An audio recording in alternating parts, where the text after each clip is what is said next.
morning, children. Really very interesting poem we are going to recite and understand today.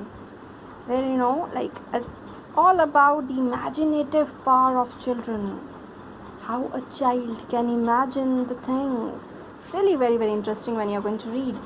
And the poem is A Child's Thought. Lesson number 7. A Child's Thought. See the pictures given over there. Child imagining the things. So let's try to understand better. And the poet is Robert Louis Stevenson. Let's read something about the poet. First, Robert Louis Stevenson was a Scottish novelist, poet, essayist, and travel writer.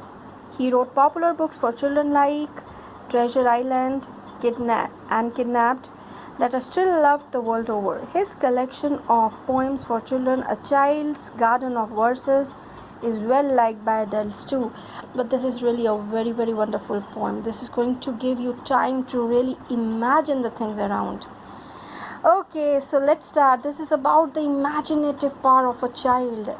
The child imagines the things around when he is sleeping. So let's try to recite. At 7 when I go to bed, in the evening when the child goes to bed at 7, I find such pictures in my head. Such pictures here means better dreams of magic land. Castles with dragons prowling round. The castles are there and the dragons prowling around means moving around, flying around like this around the castles. Gardens where magic fruits are found. You can imagine any of the things. Gardens with magic fruits means of golden or gold or silver, or the fruits which makes you bigger, stronger. A child can imagine of, So all the things. Gardens where magic fruits. Here magic fruits you can also imagine, but you can pause the video for some time and try to imagine what kind of fruits you find. Magic fruits, the fruits which makes you stronger, bigger, so might be that child is also dreaming about those magic fruits. Fair ladies prisoned in a tower. So the fair ladies, like there are so many stories also related to that. The fair ladies, or they are waiting for somebody or the prince to come and rescue them.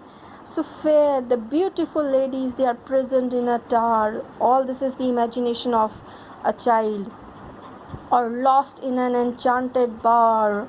But a BOWRER means forest. Enchanted means magically spell. The spell is there. A magical, pleasant, shady place among trees, or means the forest. They are lost. The fair ladies are prisoned there in the tower, or lost. They are lost in the enchanted bower, the magical forest where the spell, the magic is there.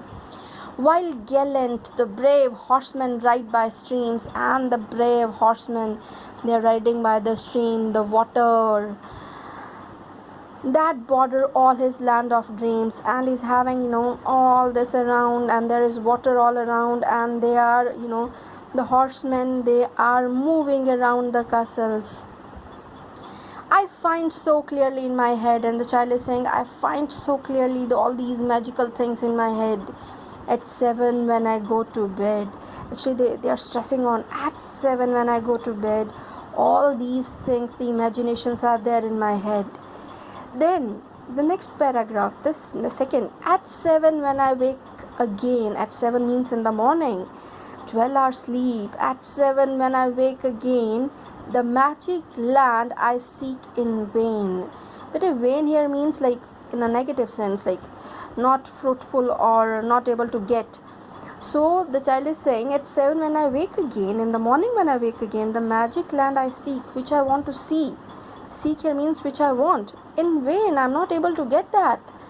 A chair stands where the castle frowned.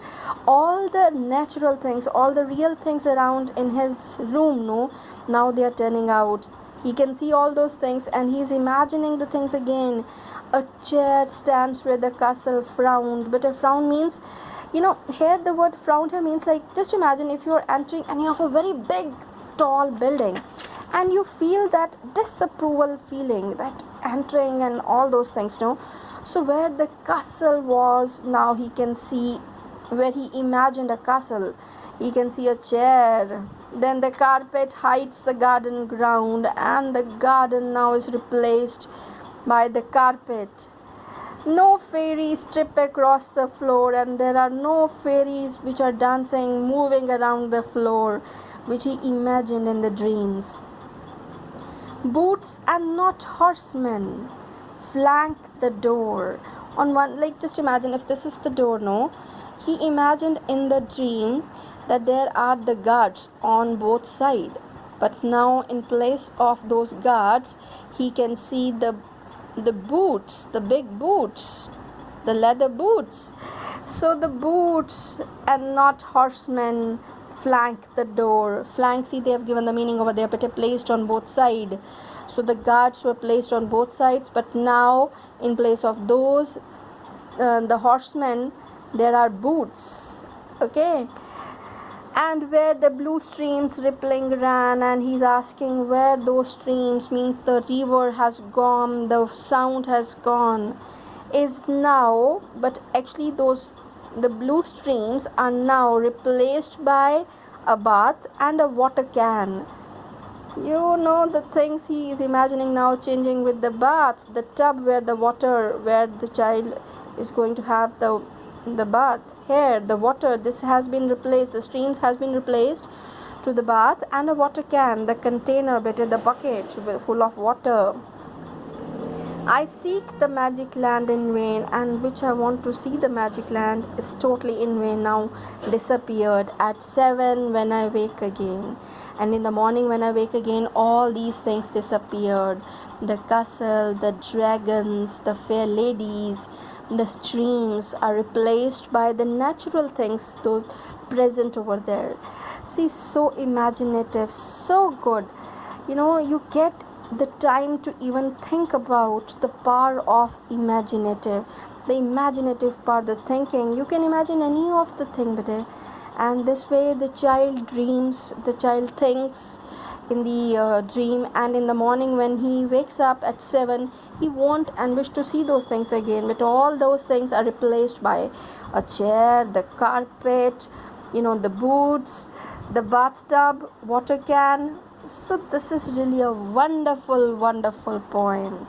So keep reciting again, and really try to pause the video, think about these things and how a child dreams of these things. You can well imagine, and you can find things over there. So thank you. Better exercises we are going to do in the next video. God bless you.